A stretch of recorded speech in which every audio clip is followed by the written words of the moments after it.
Ok. Alors, on va faire une sikha aujourd'hui, ce soir, sur Parashat Vaekel. Écoutez, une sikha, ça veut dire un shiur sur la paracha. Il va expliquer des choses qui sont assez fondamentales, en fait, pour notre rapport au monde, et en particulier notre rapport au travail. Parce qu'en fait, Moshe Rabbeinu, dans la paracha de cette semaine, il va rassembler tout le monde pour que tout le monde amène, mène des affaires pour construire le Mishkan. Ouais. C'est après la faute du veau d'or, après qu'Hachem il a pardonné tout ça. Et maintenant, on va faire comme un Beth Amikdash portatif qu'on appelle le Mishkan. Et il fallait toutes sortes de matériaux. Tout le monde va amener des matériaux. Ça a déjà été prévu dans les parachutes précédentes.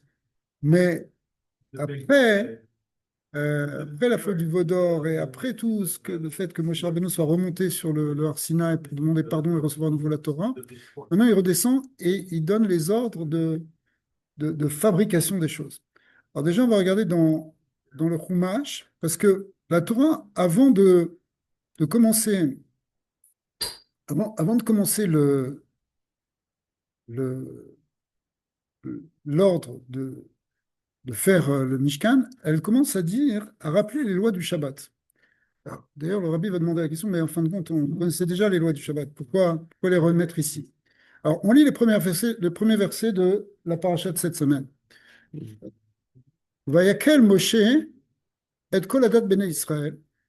Moshe a rassemblé, Vayakel, ça veut dire il a rassemblé toute l'assemblée des Bnei Israël. Vayomer alehem, il leur a dit, Ele adevarim asher tziva Hashem la'asot otam. Voici les choses que Dieu a ordonné de faire. Alors la question, ça va être de savoir quelles sont ces choses, parce que juste après, ça ne parle pas de ces choses.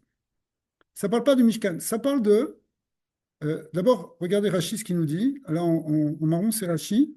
Rashi nous dit, Vayakel Moshe, les Machorat Yom Kippourim. Le lendemain de Yom Kippour, comme on a expliqué la semaine dernière, c'est après Yom Kippour que chez Erad Minahar, il est redescendu de la montagne.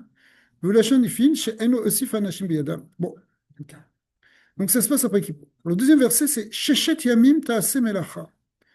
6 jours sera fait le travail, c'est-à-dire on va travailler pendant 6 jours. Ou Bayom HaShviyi, le septième jour. C'est quoi le septième jour? C'est Shabbat. Yiyeh lachem kodesh, Shabbat Shabbatom lachem. C'est un Shabbat extraordinaire pour Hachem, on va le traduire comme ça. Kol sebo melacha yumat. Alors, euh, c'est bizarre. Toute la paracha, elle va nous parler de la construction du Mishkan, d'accord?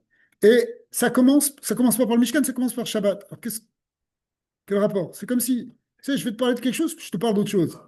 Chose qui ne va pas. D'ailleurs, juste après, euh, quelques versets après, on va commencer à parler de la construction à proprement parler. Mais pourquoi tu parles du Shabbat maintenant? Alors Rachid dit comme ça, Igdim lahem azarat Shabbat letzivu imelachta mishkan. Pourquoi la Torah, elle a dit, c'est Moshe Rabbeinu, il a ordonné sur le Shabbat avant le Mishkan, l'Omar chez Eno dochet à Shabbat pour apprendre que c'est pas, ça repousse pas le Shabbat. Ça veut dire que Shabbat, on a arrêté de construire. C'est pour ça que les 39 travaux, il y a 39 travaux majeurs qui sont interdits Shabbat, après c'est leur dérivé. Par exemple, l'interdit de cuire, l'interdit de coudre, l'interdit de pétrir. Les 39 fameux travaux de Shabbat, en fait, on les apprend, hein, les 39 travaux qui permettaient la construction du Mishkan ou qui étaient utilisés dans le Mishkan. Pourquoi? Parce que le Shabbat, on arrêtait. C'est-à-dire tous les ouvriers travaillaient pendant plusieurs mois pour construire ce Mishkan, mais Shabbat, on arrête. Ça vous dit quelque chose, ça? Ça nous dit quelque chose que nous aussi, dans notre travail, tu arrives à la fin de la semaine, tu as fini, tu n'as pas fini, tu considères que c'est fini, tu arrêtes. Tu reprends après. Ok, tu reprends dimanche. Ceux qui travaillent dimanche. OK. Alors, ça, hein, c'est le contexte de la paracha. Le contexte de la paracha, c'est qu'il y a un lien entre le Mishkan et surtout le Shabbat. Aussi, il y a un terme qui est très intéressant ici. C'est marqué, regardez bien, Sheshet Yamim Tease Melacha. Normalement, on attendait le mot Sheshet Yamim Taase Melacha. Alors, une petite nuance de grammaire, quand tu dis Taase, ça veut dire pendant 6 jours, tu feras ton travail.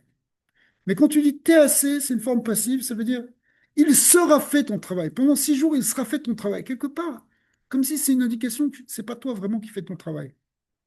Bon, mais dis-moi, c'est pas moi qui fais mon travail. J'étais 6 heures, j'étais 6 jours pendant 8 heures par jour.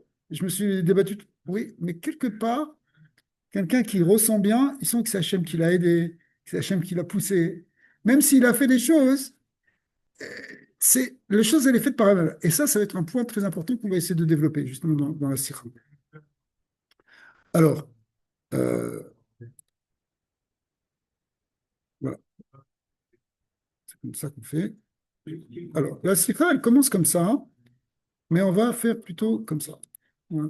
Ça, c'est le résumé. Pour le début, on peut se concentrer du résumé. Excusez-moi.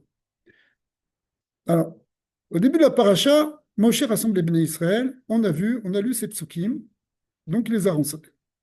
Alors, ça pose plusieurs questions. Le roi Chaim il demande, c'est la date, Tama Sheusrar, Lomar Vayakel. Premièrement, cette paracha elle commence par le mot Vayakel Moshe. Vayakel Moshe. Ok. Mais pourquoi Vayakel? Qu'est-ce que ça veut dire Vayakel? Il a réuni. D'habitude, toutes les parachutes, elles commencent par Vayomer Moshe, et Ben Israël, ou Vaidaber Moshe, et Ben Israël. Mazé Vayakel. Où est-ce qu'on voit ce terme de réunir? C'est quand même curieux. Ouais. Alors, Vayakel Moshe et Kol Adat Ben Israël, il faudra répondre à ce que représente cette idée de rassembler. Bon, Rabat. Deuxième question, euh, pourquoi hein, on rappelle à nouveau la mitzvah du Shabbat? Ok, c'est vrai que, comme on l'a lu tout à l'heure dans Rashi, qui a ramené la Mechilta, que c'est pour nous dire que on ne construit pas le Mishkan pendant le Shabbat. Avant Shabbat, on arrête de construire le Mishkan. Ok. Mais quand même, nous rappeler l'Otevaru Esh Bechol Moshe Vetechem, la Torah elle rappelle quelques lois ici, qu'il ne faut pas allumer le feu pendant Shabbat. Mais la malo, qu'est-ce que tu as besoin? Les lois du Shabbat, on les a déjà apprises avant. On a déjà appris dans Parashat Yitro, on a déjà appris dans Parashat Kitissa, on a déjà appris les interdits du travail Shabbat. Ok. Pourquoi maintenant, hein, pourquoi maintenant on revient, la Torah, elle nous redéveloppe la notion de Shabbat. Alors, il y a peut-être quelque chose qui est très important ici dans l'idée de Shabbat. Et effectivement, c'est comme si la notion de Shabbat, elle va être au cœur de la notion du travail qu'on fait. Je m'avance un petit peu. C'est-à-dire que on travaille, on travaille, on travaille. Mais les amis, quand vous travaillez, ne perdez pas de vue que le but, c'est pas le travail. Le but, c'est Shabbat. Pourquoi c'est Shabbat? Ça veut dire, c'est le fait de profiter du de profiter du travail que tu as fait. Il y a des gens, toute leur vie, c'est comme, est-ce que tu vis pour travailler ou tu travailles pour vivre? D'accord? Est-ce que tu vis pour travailler ou tu travailles pour Ouais, vivre? ça va donner. Non, pour certains, hein, Le c'est travail, c'est leur exactement. c'est ta faillite, c'est ton adrénaline. Tu vis par ton travail. Oui, C'est bien d'un côté parce que c'est mieux que d'être déprimé et de pas voir et d'être flemmard. T'as pas dit d'être paresseux. Ok? De l'autre côté, la Torah, elle t'a dit justement ce mot-là, ce mot TAC. Quelque part, tu dois considérer que c'est pas toi complètement qui es le maître de ton travail. Et une des manières de vivre ça, bah, c'est quand tu fais Shabbat. Parce que quand tu fais Shabbat, mais attends, mais j'ai pas terminé là. Mais c'est vendredi, rentre à la maison. Mais attends, mais je peux pas. J'ai des dossiers à terminer. Pas de dossier à terminer. Maintenant, c'est Shabbat, c'est Shabbat. Mais quand tu fais ça, hein, c'est pas simplement que tu donnes l'importance au Shabbat. Ça remet en question ta relation au travail, ton rapport au travail. Parce que si tu étais vraiment accroché dans ton travail, tu pourrais pas le lâcher. Mais le fait que tu comprends que c'est pas ça le Icar, qu'il y a quelque chose qui dépasse le travail, qui dépasse les 6 jours de la semaine, qui est Shabbat. Parce que si ça ne dépassait pas, tu n'arrêterais pas. D'accord? Si c'était plus important, oui, mais attends, je risque de perdre de l'argent. C'est plus. Oui, il y a plus important que l'argent, il y a Shabbat. Mais le magasin, comment je peux fermer le magasin samedi, le samedi? C'est là qu'on fait toute la semaine. D'accord? Mais tu as compris que Shabbat, c'est plus fort. Donc ça veut dire la notion de travail, elle devient secondaire. Même si elle est très importante, même si elle est fondamentale. Et on ne te dit pas, hein, La Torah, elle te dit, Sheshtiamim, t'es assez. Tu vas travailler pendant 6 jours. Mais en même temps, elle te donne une forme grammaticale de pas t'as assez. Mais t'es assez qui veut dire ressens que tu es quand même détaché de ça. Mais Il y a un certain détachement dans ta avoda. Des fois, les gens, ils ont peur. Ils disent, ouais, mais attends, je peux pas. Je peux pas.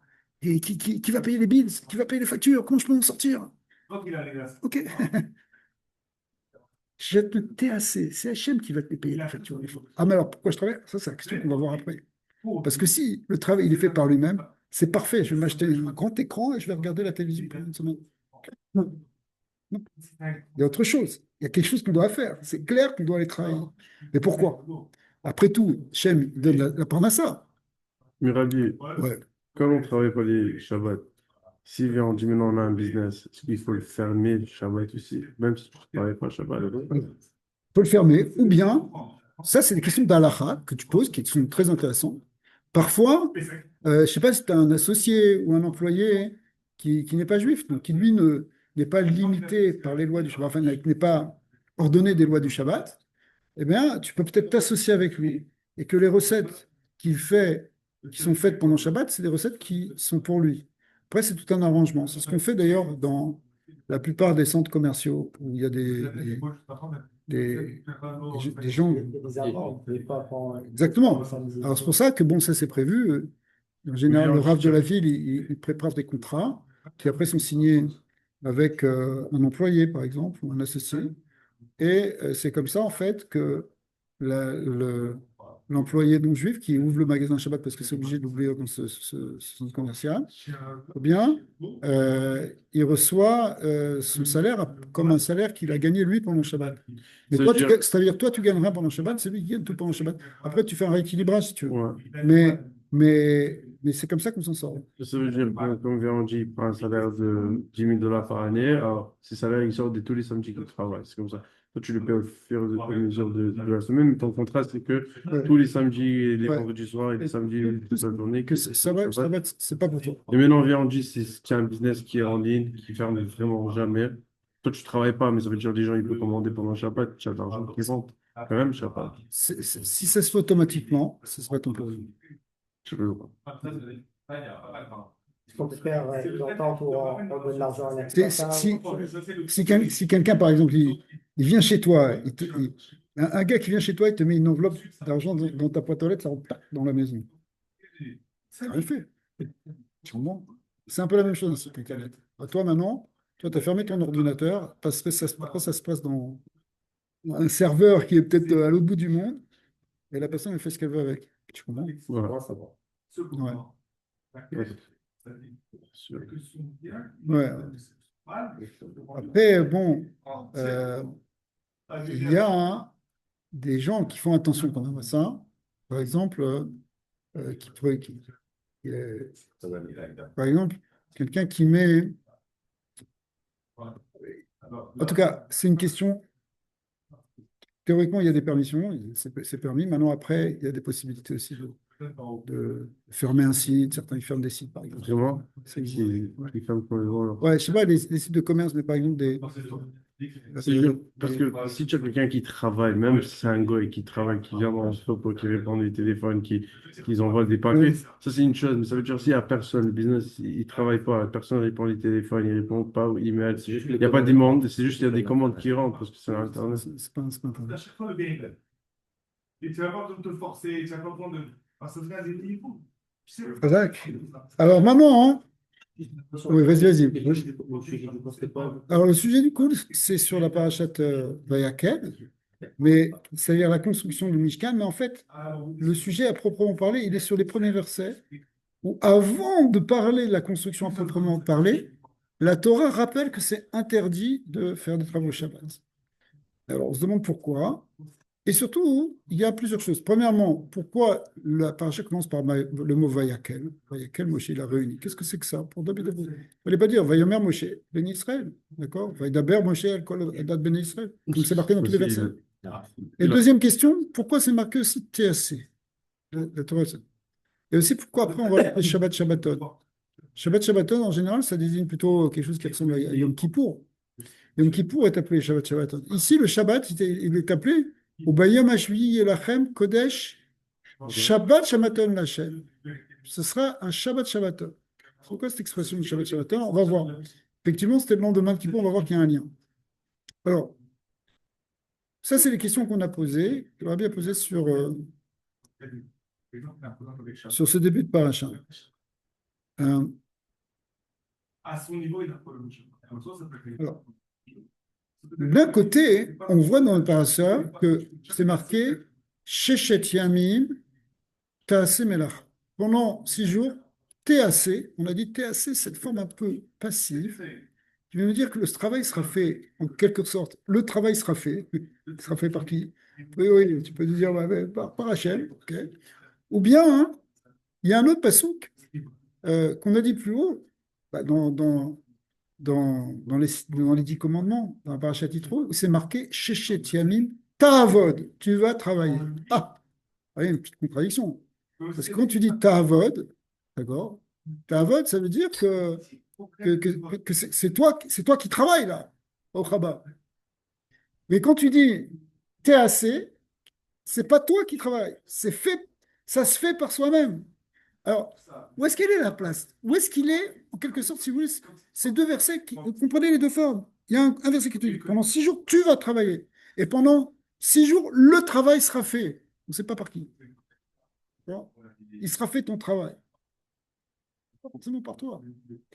Alors, cette contradiction, elle pose la question de quel est mon niveau d'investissement par rapport au travail? Comment, comment je m'investis dans le travail? Est-ce que je m'y mets cœur et âme? Est-ce que je donne toute ma neshama, tout mon sang? Ou bien, est-ce que j'ai un certain recul? J'ai un certain détachement dans ce qui se fait? D'accord. Déjà, on a un petit peu répondu que le fait que tu fasses Shabbat, ça veut dire que tu es capable quand même de te déconnecter. Quelqu'un qui est vraiment accro au travail, il peut pas faire Shabbat. Tu comprends? Mais le gars qui fait Shabbat, ça veut dire qu'il est capable, on l'a dit, de dire il y a quelque chose de plus. C'est pas le summum. Et finalement, hein, d'un côté, la Torah, elle te demande de travailler. C'est quoi la part d'investissement qu'on doit faire dans le travail? Comment on doit s'investir? Jusqu'à où? Et à quel niveau, si vous voulez, de notre Neshama? Alors, c'est marqué comme ça. C'est un passage dans Tehillim qui dit Yegia kapecha kitochal ashrecha vetovlach. Littéralement, si tu manges par l'effort de tes mains, kapecha, ça veut dire tes paumes, tes mains, hein, alors tu seras heureux et tu connaîtras le bien. En quelque sorte, si tu manges, ça veut dire si tu manges le fruit de ton travail de tes mains, tu seras heureux. Quelqu'un qui ne travaille pas, il ne se sent pas bien. Quand il est au chômage, il n'est pas bien. Un homme, il a besoin d'activité. Il a besoin d'être investi. Il a besoin de faire quelque chose. Ce n'est pas dans le travail, ça doit être dans l'étude, mais ça doit être dans. On ne peut pas rester seulement passif. L'oisiveté te rend pas heureux à la fin. Ok, tu kiffes les vacances, mais combien? Un mois, deux. Doucement. Demandez aux gens là qui n'ont pas de travail pendant quelques mois, ils commencent à avoir beaucoup de cheshbonot, ils commencent à déprimer, à s'angoisser, à se sentir inutile. C'est pas bon. Il faut qu'on ait l'impression de construire pour être heureux. Alors, simplement, écoutez bien. Le passouk, il dit Yegia, ça veut dire les efforts, le travail, littéralement, on pourrait dire le travail, c'est un effort. Kapecha, on a traduit par les mains. C'est le travail de tes mains. David Ameller, dans ce verset, il n'a pas dit le travail de ta tête ou le travail de ton cœur. Il a dit le travail de tes mains. Et quand tu dis les mains, eh ben, c'est déjà quelque chose qui est. C'est déjà quelque chose qui est extérieur par rapport à la tête et au cœur. La tête, c'est les pensées. Le cœur, c'est les émotions. Alors, tu travailles, mais quelque part, tu dois avoir un certain recul. Par exemple, quelqu'un imaginons, qui fait un vrai travail manuel, vraiment, et il travaille dans un champ, il a le temps, hein, de penser à la Torah. Il peut même réciter des Mishnayot par cœur. Et du coup, même s'il fait un travail extérieurement physique, c'est pas toute sa neshama qui est dedans. Et en fin de compte, c'est ça que nous dit David Ameller. Il nous dit, tu vas être heureux si c'est un travail où tu mets pas toute ton âme, tu mets juste tes mains. Tes mains, c'est l'organe de l'action, c'est la main. C'est pas l'organe de l'émotion ou l'organe de la pensée. Ça, c'est pour le cerveau et pour le cœur. Mais tes mains, hein, ça veut dire ton action. Tu dois être actif dans ce que tu fais. Pas mettre ta neshama entièrement dedans. Quand des fois, tu te dis, mais regarde, moi, cette entreprise, j'ai mis mon âme dedans, c'est mon bébé, c'est moi qui l'ai construit. Oui, mais fais attention. Fais attention. Quelque part, n'oublie pas que c'est qu'un moyen, que c'est pas un but. Ah, mais c'est ma mission. C'est vrai que c'est ta mission. Et des fois, c'est comme ça. Mais dans l'ensemble, des fois, c'est comme ça. Voilà, je sais pas, par exemple, quelqu'un qui il veut faire appel à Haverim, des gens qui sont là. C'est une mission. Même quand tu fais un travail, même que tu vends des vêtements, quelque part, tu permets à des gens de se vêtir. C'est pas, il y a quelque chose de positif dedans. Ouais. Ouais, toi, tu penses que combien tu vas gagner. Mais en réalité, quelque part, tu fais une certaine amélioration du monde, puisque tu produis quelque chose qui va amener du bien aux gens.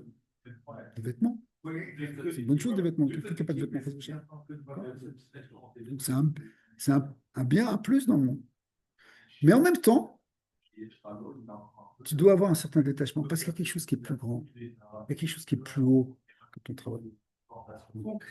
C'est pour ça, la solution, c'est que, d'ailleurs, même les rébéim, ils poussaient, bon, c'était plus à l'époque, parce qu'aujourd'hui, c'est un peu plus compliqué d'arriver à ça, même si ça va peut-être changer bientôt. Mais ils poussaient à faire un travail manuel. Bon, on parlait au 18e, 19e siècle, où il n'y avait pas encore les ordinateurs et les machines. Donc les gens, ils travaillaient de leurs mains. C'était des paysans, c'était des ouvriers. Mais ce n'était pas quelque chose qui était méprisé du tout par les tzadikim. D'ailleurs, il y a plein de grandes tzadikim qui gagnaient leur vie aussi avec des travaux manuels. Hein. Ils faisaient des choses, puis ils avaient la tête, et ils travaillaient que quelques heures par jour, très peu.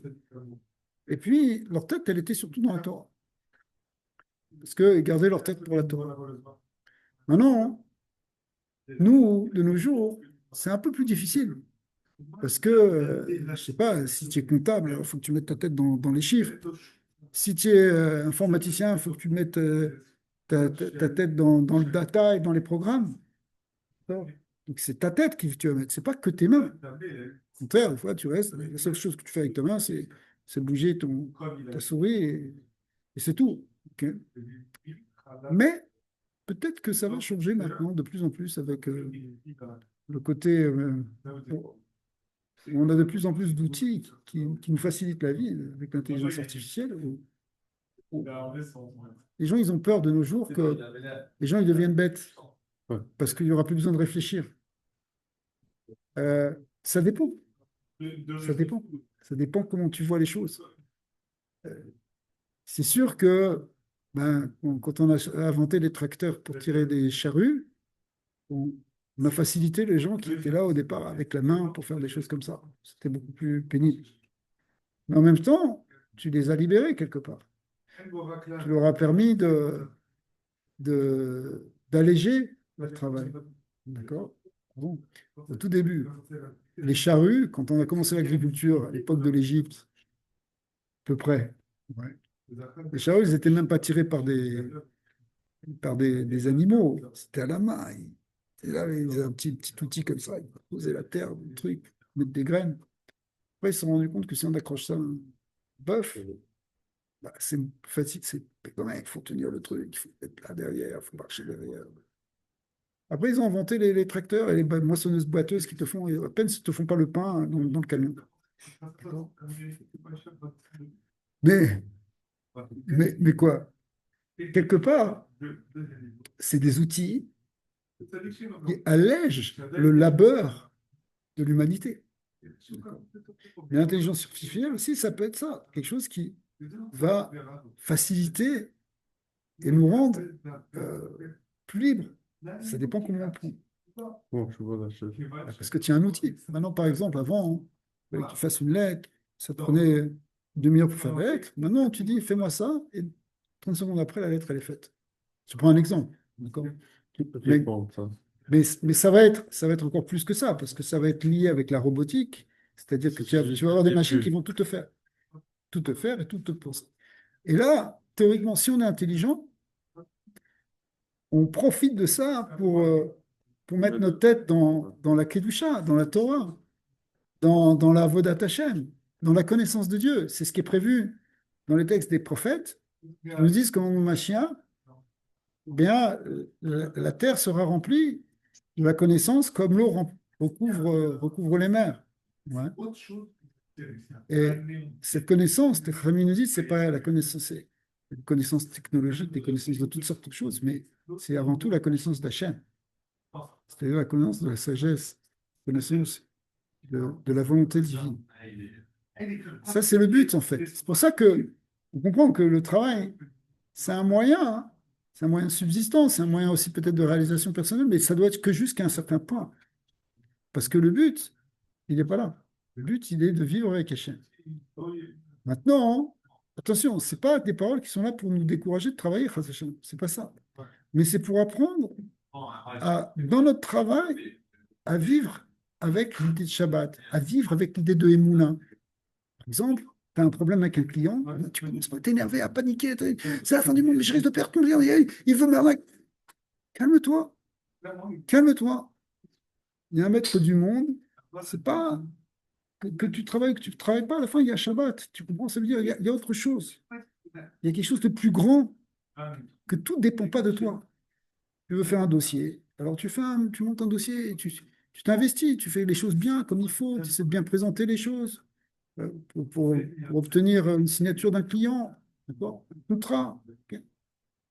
Mais à la fin, tu dis, regarde, ce contrat, c'est à toi, Hachem. C'est ça ce qu'on voit ici, que bien que ce soit ta vote, que toi, tu as travaillé, ouais, mais tu dois penser que c'était assez, que c'est Hachem qui le fait à la fin.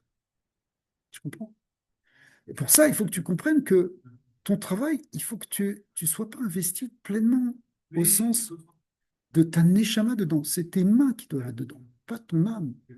Tu comprends? Ton âme, elle doit être dans l'essentiel de pourquoi tu as été créé. Pourquoi tu as été créé? Est-ce que tu as été créé uniquement pour ça, pour travailler? Au départ, quelqu'un ne réfléchit pas, il dit, ouais, mais il faut gagner de l'argent, gagner de l'argent. On va voir que ça, hein, on va expliquer pourquoi ça vient après l'histoire du veau d'or, toute cette histoire. Parce que cette idée de gagner de l'argent, gagner de l'argent, gagner de l'argent, c'est une forme presque idolâtre d'approcher les choses. Parce que tu penses que tout dépend de l'argent. Quoi? Tu penses que tout dépend de ce Dieu, de cette statue, de cette chose. N'oublie pas, c'est Hachem. C'est même lui qui te donne l'argent. Tu comprends? Euh, des fois, hein, on a besoin d'expérience pour comprendre ça. Comprendre que c'est rien qu'Hachem. Kadosh Baruch Hu. Parce que l'homme, il a une tendance à dépendre que à croire que tout dépend de son pouvoir. C'est ça le problème du veau d'or. Le problème du veau d'or, c'était de dire on a besoin d'argent, on a besoin de force. Fais-nous un veau en or. Le veau, on l'a déjà expliqué, dans la Merkava, ça représente la puissance, la Dvoura, puisque c'est la force. Le taureau, justement, peut retourner le monde par la charrue, c'est la force, la puissance. En or, c'est-à-dire la puissance financière. Mais qui c'est qui ne pense pas ça dans ce monde occidental? Tout le monde pense ça. Il faut faire de l'argent, comme ça je vais être fort, je vais être libre, je vais pouvoir me protéger, je vais pouvoir me soigner, je vais pouvoir exister, je vais pouvoir profiter de ce monde.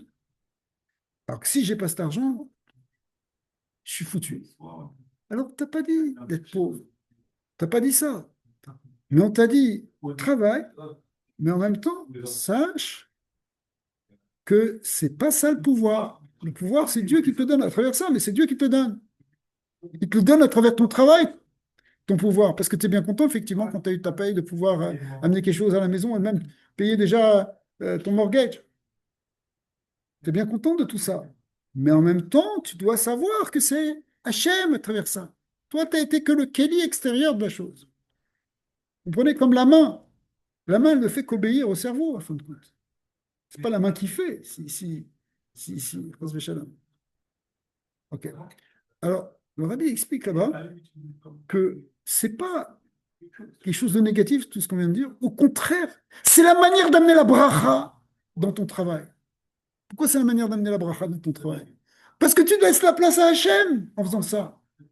Quelqu'un qui pense que c'est tout, il faut qu'il contrôle tout, qu'il fasse tout, qui se batte pour tout, qui anticipe tout, qui contrôle au maximum, laisse un peu Hachem à la barre. Shechamim, TAC Melacha, c'est TAC, ça doit être fait par la providence divine. Toi, tu travailles, mais c'est fait par la providence divine. Vous comprenez l'idée? Tu fais ce que tu veux, mais tu laisses la place à Hachem, laisse la place à Hachem. C'est ça la source de la bracha. La source de la bracha, c'est que tu laisses la place. Tu rentres le matin dans ton bureau pour travailler, tu dis, Beshem Hachem, Nassem Yisrael, Venatzliah, c'est Hachem, tu vas me faire réussir. C'est pas moi, c'est toi. Hachem, ces beaux bureaux que tu as fait, tu es tellement fier de les montrer au 24e étage. Et tu dis, ça appartient pas à moi, c'est Hachem. Moi, je suis juste le gérant ici, pour toi. Je suis le serviteur. Tu fais ça, tu amènes Hachem dans ton bureau, tu amènes la bracha. Mais si tu es là, tu dis non, il faut tout contrôler, surveiller celui-là, surveiller celui-là. Et attention, il faut que je sois nommé 100%, sinon ça ne va pas marcher. Ok. Tout dépend de toi. Eh ben, ok.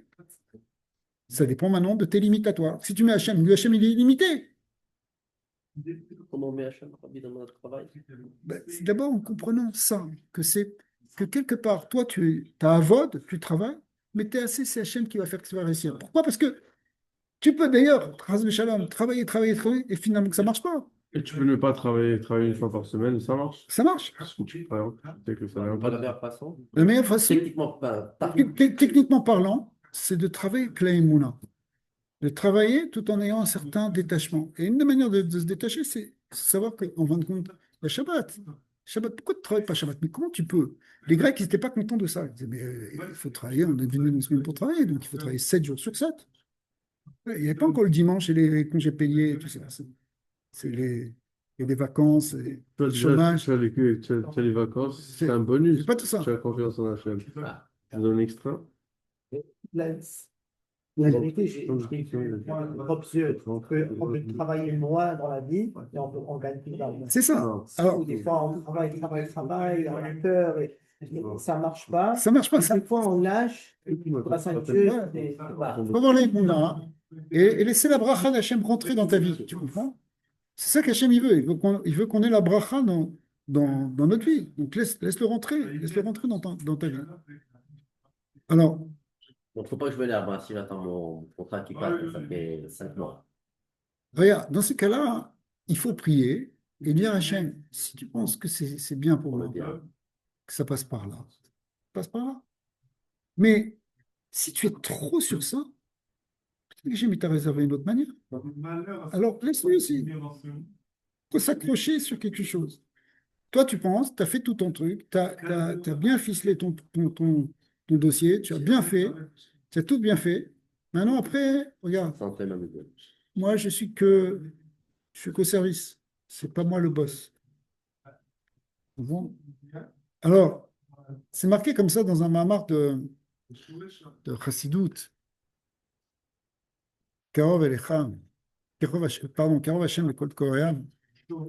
Là-bas, c'est marqué hein, Beteva Adam, Kacher ou Osek Bemelacha. Vous voulez boire quelque chose? Il y a d'autres boissons en bas si vous voulez. Vous voulez de l'eau? Non, ça va, c'est bon, merci. Derrière.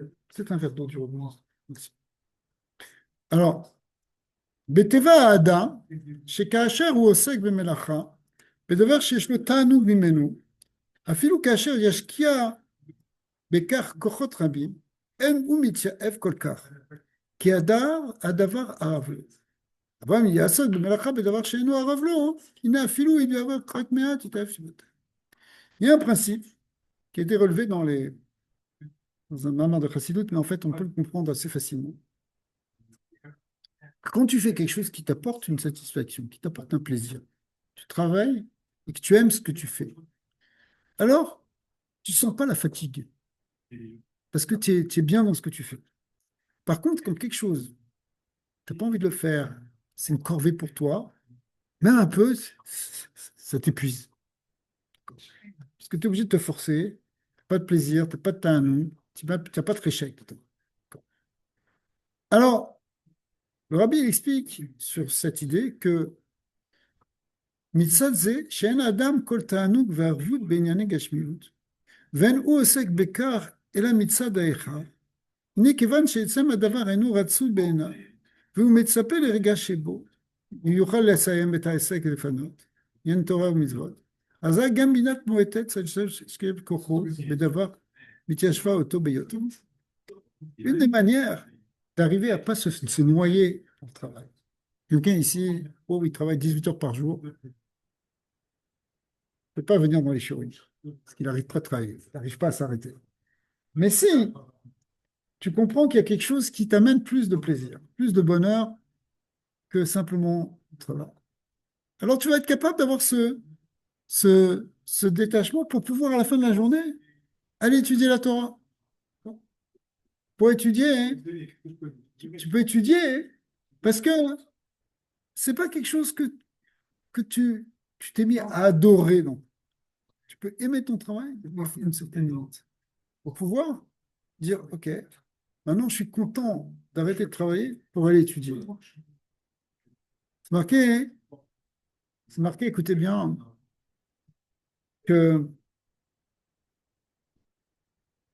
dans le schéma Israël, on dit, שיננת לבניך, ודיברת בם בשבתך בביתך ולכתך, בדרך שרבך ופקומך, à ton coucher et à ton lever. Tu parleras des paroles de Torah à ton coucher et à ton lever. De là, les Khamim nous ont appris qu'il faut avoir une partie d'étude de la Torah le soir, la nuit, et une partie le jour. C'est-à-dire, le matin, tu te réveilles, tu peux être là, tu es là, mais avant de partir au travail, il faut que tu aies étudié quelque chose. Bon, si vraiment très très mal pris, le fait que tu as fait Shema Israël, ça compte que tu as déjà étudié, parce que c'est déjà une partie de la Torah. Mais Maaseh, c'est pas ça qu'on te demande. On te demande de commencer ta journée avec une certaine étude de la Torah. Mais Shorbecha, au moment où tu te couches, c'est-à-dire la nuit, après ta journée de travail, il faut aussi que tu aies une partie de Torah.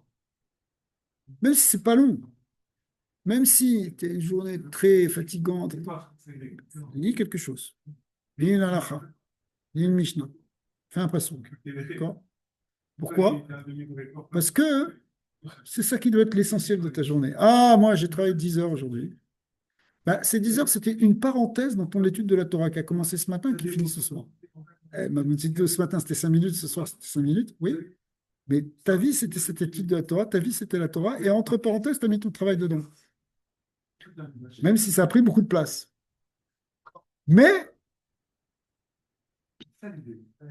comment tu peux arriver le soir quand tu rentres chez toi et arriver à travailler, et arriver à arrêter de travailler, arriver à étudier un petit peu, éventuellement même, théoriquement, revenir au Beth Midrash, eh bien, c'est si tu n'es pas complètement investi dans tous tes désirs, dans ton travail, par tous tes désirs dans ton travail. Sinon, tu ne peux pas. Tu vas rentrer le soir, même si tu as du temps, tu vas regarder sur ton téléphone. Qu'est-ce qui se passe? Est-ce que tu as peut-être une réponse? Est-ce qu'il y a encore un email? Non, on ne peut pas juste glander sur le téléphone. Bon, pas glander. Je ne parle pas de glander. Ça va. Mais je parle de l'attachement au travail. Des fois, hein, glander, c'est un autre problème. Mais, ouais, c'est ça, parce qu'on pense qu'on a besoin de se détendre, mais c'est vrai. C'est pas une façon de détendre. On a besoin de se détendre. Sûr, on a besoin de se détendre, non? Mais en même temps, on a besoin aussi de ressourcer notre neshama. On a besoin de se remplir de Torah. Même si c'est pas long, mais il n'y a pas de... La Torah, hein, c'est comme le pain. Elle est appelée lechem. Tu ne peux pas vivre sans pain, tu ne peux pas vivre sans manger. Ton corps va, essaie de ne pas manger plusieurs jours, tu vas voir. Tu vas voir comment il va réagir le bouffe. Tu ne vas pas être d'accord du tout. Mais la neshama, si tu ne lui donnes pas son pain qui est la Torah, comment tu veux qu'elle s'en sorte? Pas réagir. Elle ne va pas pouvoir non plus. Ok. Alors, euh, Et l'autre, alors, maintenant, hein, donc, si tu as trop de plaisir dans les choses matérielles que tu es en train de faire, c'est difficile de te détacher. Il faut avoir un certain recul par rapport à ton, ton ouvrage, par rapport à ton travail. Alors, c'est pour ça que c'est marqué, hein, c'est marqué dans le Shulchan Aruch Admorazaken, Mishum onek Shabbat, mitzvah shelo le'arech klal be'asakav, et là, yere adam bechol Shabbat ki'ilu kol melachto asua.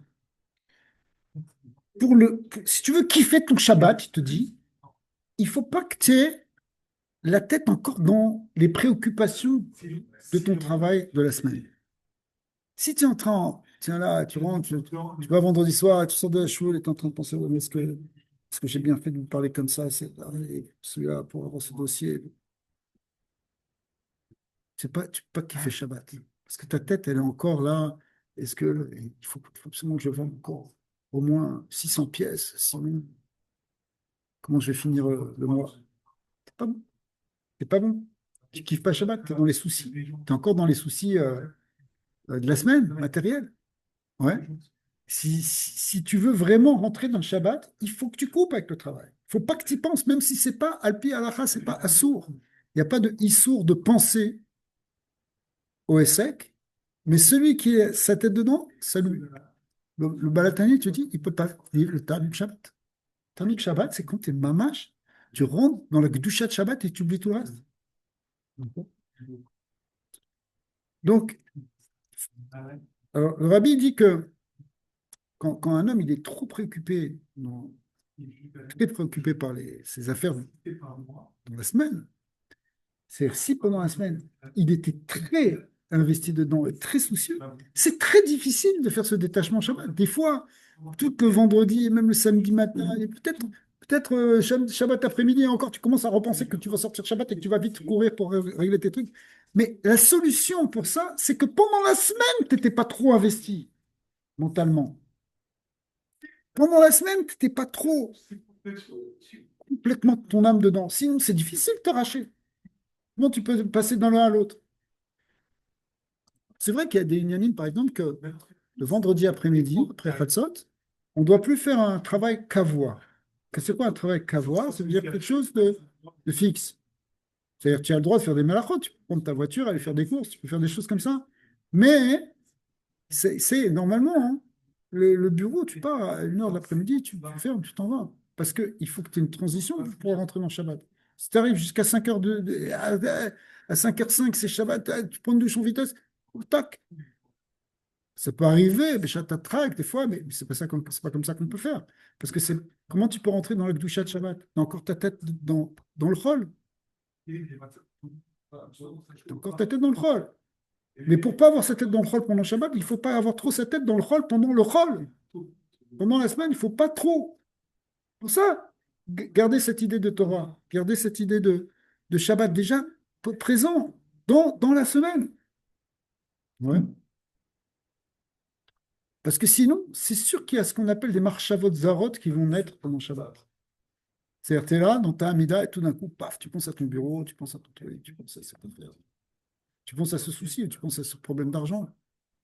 Pas évident, des fois, c'est même pas du travail, des fois, c'est un problème d'argent. Mais même quand tu as des problèmes d'argent, il faut que tu rentres dans les moulins pendant la semaine, sinon, tu ne pourras pas vivre le Shabbat. Or, le but, c'est Shabbat, puisque Shabbat, normalement, tu arrêtes tous les travaux. Donc, il faut que tu arrêtes aussi les pensées étrangères au Shabbat. Ce qui ne correspond pas aux pensées de Gdusha, il ne faut pas que tu les aies. Le Torah Shabbat, c'est des pensées de Torah, c'est des pensées de Simcha, c'est des pensées de choses spirituelles, de plaisir matériel, mais pas des pensées qui concernent la subsistance, les soucis du quotidien. Ouais, c'est fini, ça se termine. Tu rentres dans le Shabbat, c'est terminé. Il y a plus, tu rentres plus ces pensées-là. Tu comprends? Donc, pour ça, hein, il faut que, en quelque sorte, le Shabbat, aval, kacher, shet yamim, tease, bederem emele. Quand tu comprends que c'est ce tease, que c'est quelque part Hachem qui fait ton travail, même quand tu travailles, Azaï Meir Or à Shabbat. Alors, la lumière de Shabbat, elle brille déjà pendant la semaine. Parce que c'est quoi Shabbat? C'est comprendre que c'est Hachem qui a fait le monde, c'est lui qui tient le monde, c'est lui qui nourrit le monde.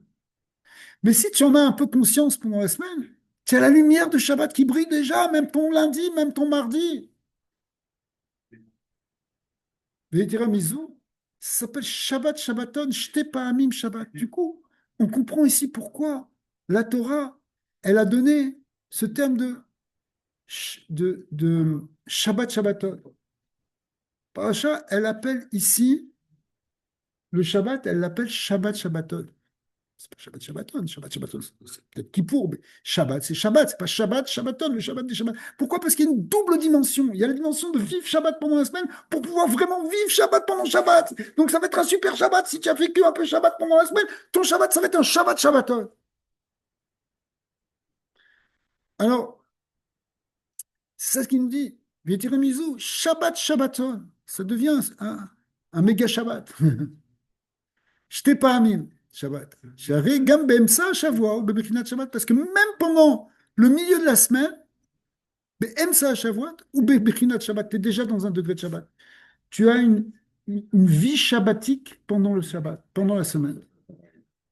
À travers la théorie de la Torah, à travers la émouna que tu as, que c'est Hachem qui fait les choses. Même si, Shetemim Ta'avod, que toi tu travailles, mais tu sais que c'est Hachem, t'es assez Melacha. C'est Hachem qui fait le Melacha. C'est moi ou c'est Hachem? C'est toi, mais c'est Hachem qui fait à travers toi. Vis ça. Tu vas voir, tu amènes la bracha. Tu amènes la bracha quand tu vis ça. Tu amènes la bracha et tu as une vie plus sereine parce que tu vis Shabbat, en fait, même dans la semaine. Donc c'est pour ça que quand ça vient Shabbat, et que si tu as vécu ta semaine comme ça vient Shabbat, ça va être Nosefet Bokdusha, ça devient plus Kadosh encore, et donc ça s'appelle Shabbat Shabbaton, donc on a compris pourquoi ça s'appelle Shabbat Shabbaton. Alors maintenant, le Rabbi il avait dit, mais ce que Rachid nous dit que ça se passe le lendemain de Yom Kippourim, pourquoi? Quel rapport? Est-ce qu'il y a un rapport avec Kippour? Pourquoi avoir dit cette chose-là le lendemain de Kippour? Et l'autre question qu'on avait à répondre, c'est pourquoi ce terme de Vayakel, il a réuni? On va répondre à ces deux questions. Alors, dans les Ilchot Avodah Zarah, les lois sur l'idolâtrie, le Rambam, Maïmonide, il explique l'origine, comment est venue l'idolâtrie à l'époque de Enoch. Enoch, c'était un descendant de Adam, c'était avant Noah. Et c'est là qu'il y a eu les premières pratiques idolâtres qui ont commencé à arriver. Ils ont regardé les astres, les constellations, ils se sont dit, ouais, Hachem, il utilise tout ça pour amener le Shefa dans le monde. Alors, il faut leur donner du kavod à ces astres. Tout ça, c'est quand même important. C'est par eux que ça passe les influx divins. Donc, ils ont commencé, après, ils ont commencé à donner de l'importance. Après, ils ont commencé à faire un culte vis-à-vis de ces astres. Et c'est comme ça qu'est née l'idolâtrie. Mais, Yeshayahu, un Navi, qui s'est battu longtemps contre le comportement idolâtre, justement, des Bnei Israël, il a dit Aïtpaer, Agarzen, à la Chotsef Bo, est-ce qu'une hache, elle peut s'enorgueillir par rapport au bûcheron, par rapport à celui qui tient la hache? D'accord. Il y a une hache. La hache, elle est posée par terre. Elle est posée par terre et à côté, il y a un arbre qui a été coupé. Est-ce que la hache, elle fait ah, c'est moi qui l'ai coupé? Non, qui c'est qui l'a coupé? C'est le bûcheron. La hache, qu'est-ce qu'elle a fait? Elle était totalement, elle était totalement passive. Elle était un kéli dans la main du Khotsev, dans la main du bûcheron. D'accord? Ça s'appelle Agarzen Beyal Khotsev. Cette image-là, c'est une image pour comprendre quelque part l'attitude que nous, on doit avoir vis-à-vis de notre travail. On est comme la hache dans la main du bûcheron qui est Hachem. D'accord? En fin de compte, c'est vrai qu'on a fait peut-être des efforts, mais je ne peux pas m'enorgueillir de ces efforts parce que c'est Hachem qui m'a donné la chayout pour faire ces efforts. C'est lui-même qui m'a donné l'envie de le faire. Donc je suis comme une hache dans la main du bûcheron. Si on comprend ça, on arrête toute idolâtrie. Parce que moi, je suis comme ça, mais même les astres aussi sont comme ça. C'est vrai que La bracha, elle va passer par ces constellations, c'est pour ça qu'il y a les signes du zodiaque, etc. Mais est-ce qu'ils ont fait quelque chose? Ils sont rien. Ils sont comme des haches dans les mains du bûcheron. Donc, oublie l'idolâtrie. L'idolâtrie, c'est quand tu penses que ce pouvoir, il va te donner quelque chose. C'est pas un pouvoir en tant que tel. C'est qu'un relais du pouvoir divin. C'est le pouvoir d'Hachem qui passe à travers cette chose. Mais même toi, dans ton travail, c'est Hachem qui passe à travers toi pour amener la chose. Tu travailles, tu même que la hache, elle a bougé. Mais elle bouge parce qu'Hachem, il a fait, parce que le bûcheron l'a fait bouger. Mais nous aussi, on bouge parce qu'Hachem, il nous fait bouger. C'est pour ça que c'est marqué dans un mama qui s'appelle Maïm Rabin, Tafshin Yudzaïn, du Rabbi, Bedakut Yoter, Kshe'adam Shakwa Beosko Beishtadlut Yetera, lorsque, c'est fort, il est en train de dire, t'es bien, quand quelqu'un il travaille avec trop d'investissement personnel, ou Becheshuk Tarbulot, qui commence à chercher les combines, les histoires, comment arriver à gagner encore un peu plus. Arezegam Inyan Shel Avoda Zara Chashusha. À un niveau fin, c'est considéré comme Avoda Zara. Avoda Zara, tu fais Avoda Zara, forme d'idolâtrie de ton travail parce que tu penses que tout dépend de toi, que tout dépend de ton secret. Tu es fier en plus quand tu as réussi un bon coup parce que tu te dis, ouais, je suis intelligent. Et quand tu l'as raté, tu te dis, bon, bah, je suis bête. Alors qu'est-ce que tu dis? Je comprends. En réalité, arrête de penser comme l'étoile. Elle sait bien que c'est pas par elle. C'est pas elle qui fait le shefa. Ça passe par elle. Les sphirotes, ça passe par elle. Mais toi aussi, ça passe par toi. Alors, de même qu'il ne faut pas faire une avodah zarah avec l'étoile, il ne faut pas faire une avodah zarah avec toi, même si tu te prends pour une star. D'accord? Les gens qui se font. Ok. Alors, pourquoi hein? שכן הדבר נובע מכך שההישג הממוצע יקר בעיניו ותופס אצלו מקום של חשיבות, parce que ton trop de travail que tu as fait en quelque sorte, il te donne à toi-même trop de חשיבות. וזה, בדוגמת השתחווה, c'est comme si presque tu te prosternes à toi-même. הרכנת הראש בפני הדבר. Alors maintenant, on va donc qu'est-ce qu'on a répondu ici? En fait, on a répondu que quand tu fais Shabbat, et que tu comprends donc que tout vient d'Hachem, et que tu fais même Shabbat dans la semaine, entre guillemets, comme on a expliqué, eh bien, c'est la réparation de l'idolâtrie.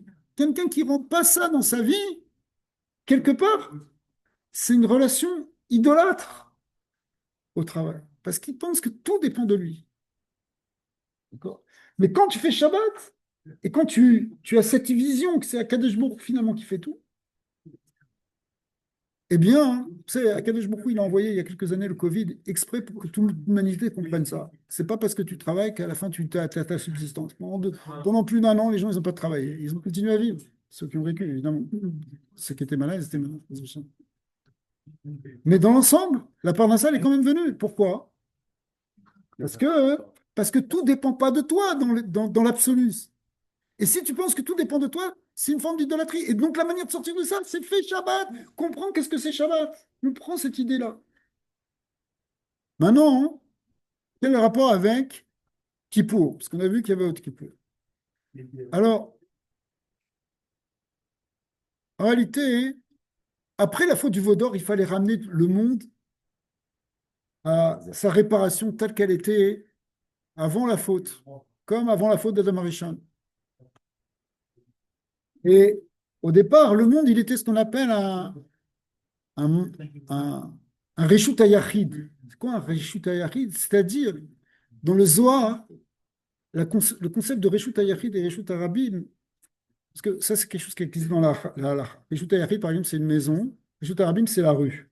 D'accord? C'est pour ça qu'on n'a pas le droit de faire passer de l'un à l'autre un objet. Ok. Le Zohar, il dit, le Reshut HaYachid, c'est quand l'univers, on le vit comme le Reshut du Yachid, c'est-à-dire d'Hachem, qui est le Echad. Quand on vit cette notion-là que Hachem, il est Echad, ça s'appelle qu'on est dans un Reshut HaYachid.